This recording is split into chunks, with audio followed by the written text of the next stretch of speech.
Hey everybody, Christopher T. Magician here. The T stands for taco. 25 days, 25 videos, Christmas shows, you get the idea. Okay, today, everything I'm going to show you, there's a lot of moving parts to this routine. I'm going to try to explain all of them as best as I can, and as quickly as I can. But first I just want to show, this entire routine is based on one of just a really amazing trick. It's called New Style Magic Painting. You can get it from Practical Magic in England. So if you're looking for the website, it's practical-magic.com. Practical-magic.com. It's called the New Style Magic Painting, and it's awesome. One, is pretty darn deceptive. Two, well, still based on the deceptive thing, so I wouldn't call it number two. Still, number one is it gets amazing reactions. Even, I mean, older kids and adults are, what? It just really gets, it's deceptive. Number two, the reason that it's really cool is that it's extremely adaptable. So unlike a traditional magic painting, you have an insert and you're stuck with whatever it looks like. You can print out whatever image you want on this. And same with a magic coloring book. You're stuck with what's inside that coloring book. This, all you have to do, you print whatever you want, and you can have that colored in or altered in some way using the magic painting, using the main prop. Okay. And we'll talk more about that. The other last thing that's really cool about it is after you, do your magic painting with this. Here, I'll leave it here for now. After you do your magic painting, you can then give it away at the end if you want. If you gotta print extras, but. So that's what's cool about it.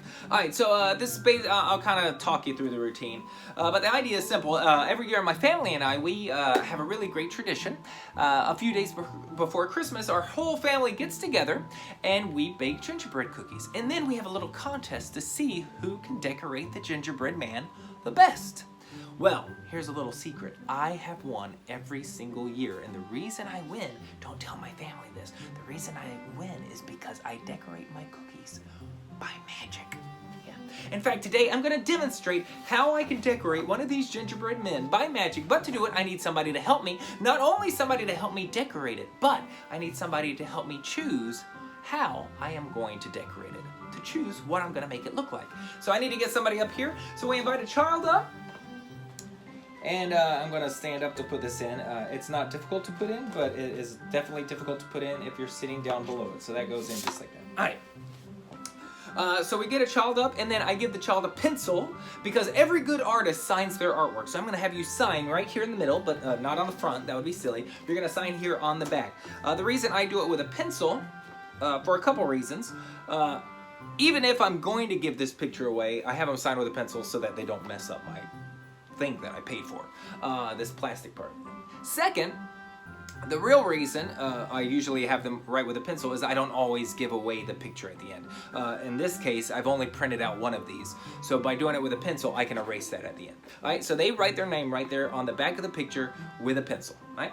Now, in order to choose what kind of gingerbread man we're gonna make, I brought some pictures. These are pictures of some of my favorite gingerbread men-based children's books. Yeah, for example, this is no ordinary gingerbread man. This is a book called The Gingerbread Cowboy. So we could have a cowboy gingerbread man. Let's see what else we have. We have, the gingerbread baby. Maybe it's not a man. Maybe it's a little gingerbread baby. Here's another fun book. It's called The Gingerbread Mouse. So maybe we have a little mouse gingerbread man. We might do, a gingerbread girl. We might do, gingerbread pirates. That would be fun. This one, I love this one. Gingerbread man superhero. It's a superhero gingerbread man. And finally, we have the gingerbread bear. So all sorts of different gingerbread creatures we can create. Here's what I'm going to do. I'm going to mix these books up so that you don't know, I'm talking to my helper now, you don't know which one is which. And then I'm going to mix them up so I don't know which one is which. So I'm just going to mix them up. And you just tell me when to stop whenever you want. And so you mix them up and the kid tells you when to stop right there. Perfect. We're going to take yours that you chose and place it right there. Right?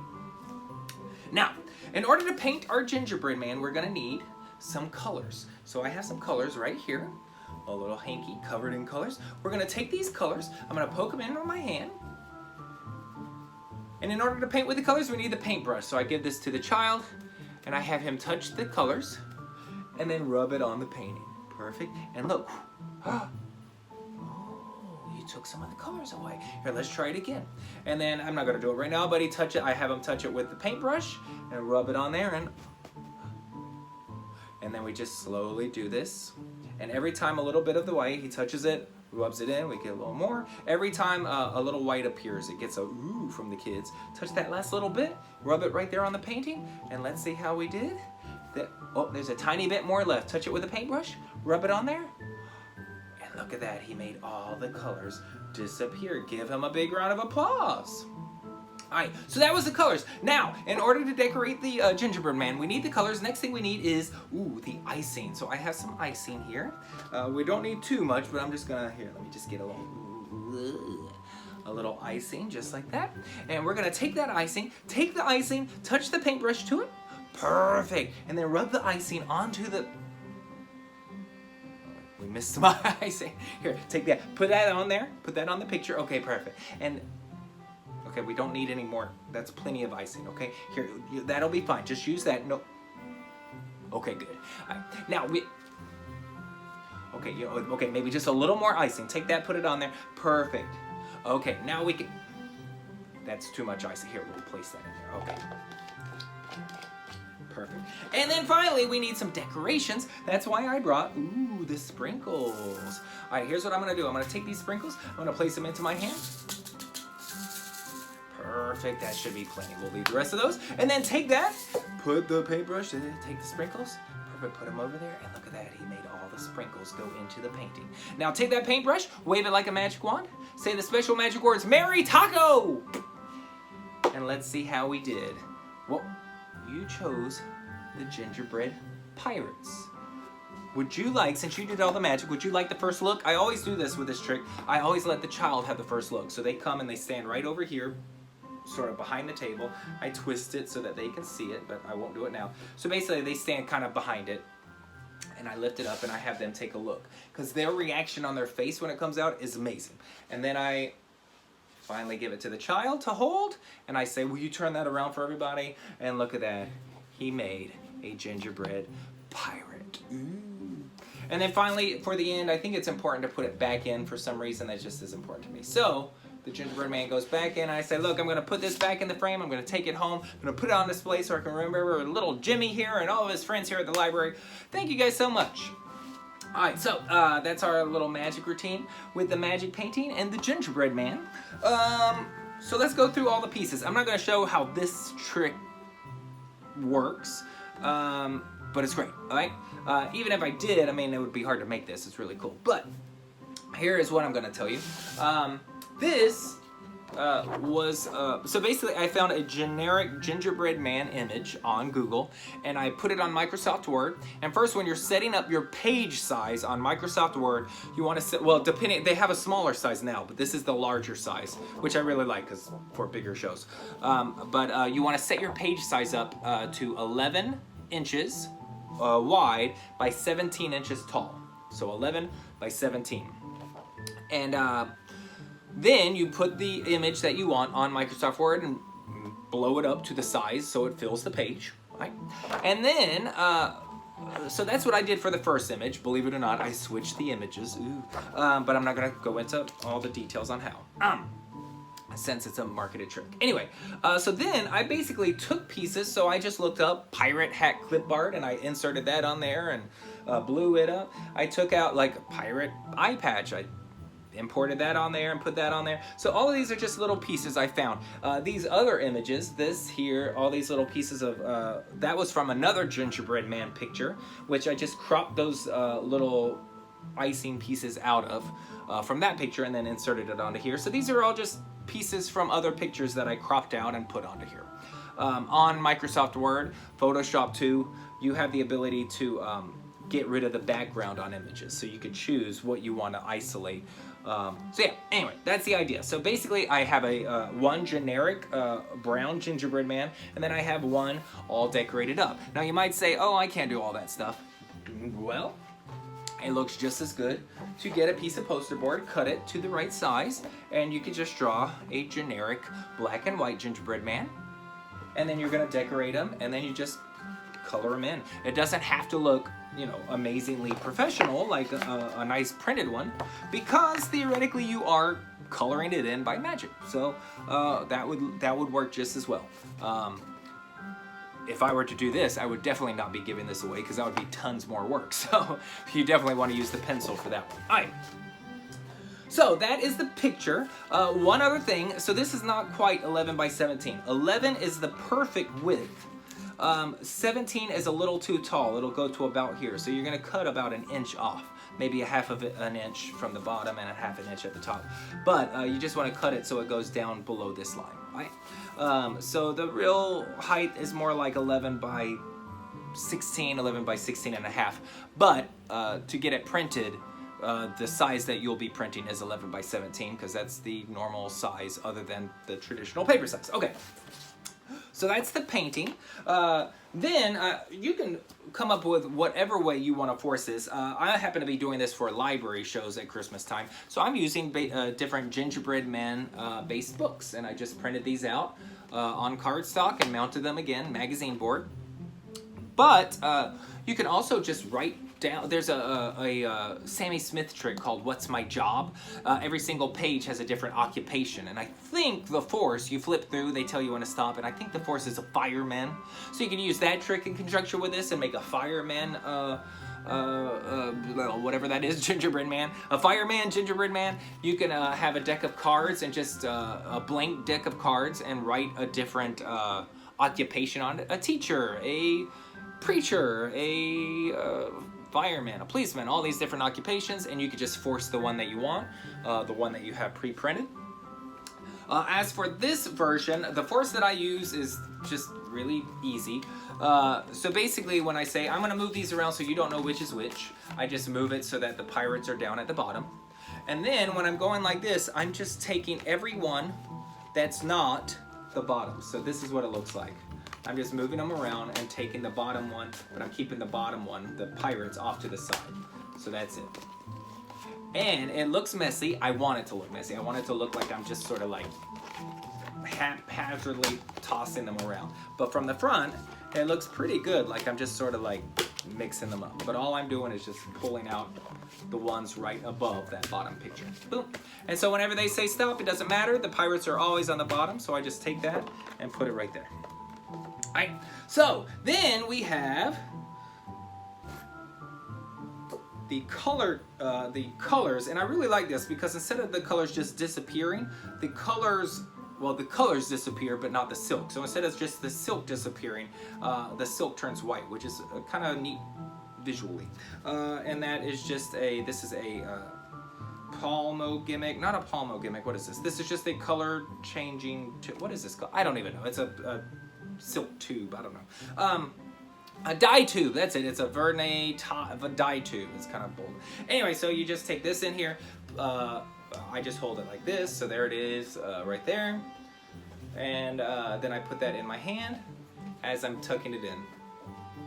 And then you just pull a little bit of the white out. Okay, you get it. So you poke that in, pull a little white out, poke that in. Each time he touches it with a paintbrush and puts some pretend paint on there. And then a little more, and then finally the last one, you just sort of draw the whole thing out with your hand, and it's distracted because you're pulling the rest of the white out, so that just sort of distracts from it. So now it's all over here. I like to have them take one more time. I say, oh look, there's a little more color, take that out, and then that way it really distracts from this hand. And so then you can show it empty, and you give him some applause, the child that's helping. Then this, I'm really excited about these two. So this is just a container of icing that I emptied out. I took 2 big spoonfuls and ate them, and then I emptied it out and cleaned it. This, you could do this with a thimble, but it's actually, this is just cardstock, actually I think it's a little note card that I just basically formed into a tube around my finger. And I taped it in place. So it's basically a round tube. And then I dipped it and formed it. This is like plaster that you use on your wall. Like splat. What is going on outside? Anyway, it's like plaster. And I just put that on there. It's like bumpy and white. I don't know what's going on outside, but whatever, it's fine. Anyway, it's sort of bumpy and it looks sort of like icing. Anyway, I just let that sit out and dry for a while. And now you could do all your old thimble moves with that. So basically, if you don't know any thimble moves, all you're doing is pushing that into your thumb crotch. I have a feeling they're drunk. It's Saturday night. All right, so anyway, that goes into your, just like that. And it just happens while your hand blocks it. And then you pretend to pull it off. That's it. And then it can go onto this finger. It can go onto this finger. And it's the same thing. If you want to steal it from this hand, you just do that, and it looks like it's going from that finger instead. So there you go, like that, and it can go from this one to this one. That takes a little practice, but this first one is actually really easy. Whoa, don't fall. So again, it just from the side, it looks like this, and then you pretend to pull it off. So like this. Ooh. And then finally at the end, whenever you're ready, you just sort of just drop it back in there and pull it off. And then finally, one last little thing. I just, again, a little bit of cardstock taped in there. That creates just a little pocket so it's standing up. So when I first introduced it, there it is, you see it? I just put my finger in like I'm going to dig around. So it just goes in right into that little tip, and then I just stir it around like I pulled out some icing. But it's just that thing that was sitting right there in the hole. There you go. All right, so that's the icing, which I think is really fun. And then this, I can't believe this worked. So this is like the old salt shaker trick, but I just made it out of sprinkles. So basically what we have here, you probably can't see it. Well, right there you kind of see that line. That is a piece of plastic. I just cut it out of a piece of packaging. So I had the packaging. I cut it it's about this wide, and I just shoved it in there, and it made it kind of bulged. You could kind of see it bulging right there. And then I just pulled the top this way. I glued it in place a little. It's not pretty. But so basically what that does, and that little piece of plastic goes to like right about here, and there's still a little space above it where all the sprinkles can go. So basically if I tip that over and let those sprinkles fall to the front, first they go that far, and then there's more sprinkles back here in this back compartment, the bigger compartment. So I'm just gonna tip that over and try to get all those top sprinkles to go down first. And then that goes down. Now it's a little higher. Again, all these in this top compartment, I'm going to let fall down. And now it's a little higher. And then you could keep doing this until almost all those sprinkles are in that top section. So there it is. All the sprinkles, you'll see, it looks pretty good. They look full, but really they're all in that one small compartment near the front. They're all wedged up there in the front. But you can still shake it, and as long as you hold your hand like this, man, that's pretty good. And then all you're doing, oh, and I also put a piece of, actually no, it came with the little cap that you, the little seal you put. I just shoved that seal up in the top there, so it just wedged in place. So that's there, so nothing will actually fall out. And then all you do, I'll just show you without my hand, you just tip it over, and they all fall down, and they go into the big compartment. And you just shake a little bit. And now half of them are in this side, the big compartment, half of them are in the little compartment. So if I just tip it toward, so the big compartment is now down, most of them fall into that big compartment. And so now it looks like there's a lot less. All right, so it's, it's your old food can, milk pitcher, salt shaker trick, but just redone with sprinkles. So I'm just gonna load it up real fast one more time. And then a little more from the top. And a little more from the top. And maybe one more around. There we go. All right, you could do a little more, but that's fine. So it's pretty full, and then just tip it over into your hand. Oh, that looks like plenty. And then you can shake it and show that it's pretty empty, and then they disappear. So that's the sprinkles, the vanishing sprinkles. I really like that. Anyway, so that's it. And then finally, you just reveal your force, and then you reveal the picture. And like I said, I don't know if I explained this too well, but if the audience is out there, let's just say I'll do it over here. I'll have the child stand right here. I'll turn this to face them, pick it up, and I let them see the first little look. It just gives an opportunity for them to get that oh, and everybody to see that first, which is great. I actually try to do that even when I'm not doing this trick. Every once in a while, at some point in my show, at least once, I try to have the kid look first, whoever's helping me. so that we get their reaction, and then I show the adults. So that's it. That is my magic gingerbread decorating trick routine. There's a lot of pieces, but I think you can actually, and by the way, you can omit all of this. You can omit the colors. You could do just vanishing crayons, or I mean, any type of routine you do with magic painting, you could do that, but replace it with gingerbread men, and you'll have a great routine. So that's it. I hope you like this. And what is this? Video number 10. So tomorrow, video 11, it'll be Monday. That is going to be our raffle contest day. So if you haven't already, go to video 7. You'll see what I'm talking about. But on video 7, if you comment on video 7, so go to video 7, go to the Facebook page, comment on the Facebook page on video 7, blah, blah, blah. Comment on video 7 on the Facebook page, and as long as you comment on there, I'm going to make a list of every name that commented on there, and then I'm going to do a raffle. There's 3 prizes I'm giving away, so check that out. This is video 10. Thank you guys, Chris for T Magician. T stands for taco. I'm going to take a break now, and Sally, this is Sally. She had surgery. She's going to lay down with me and watch a movie now. So, all right, I'll see you guys later. Bye.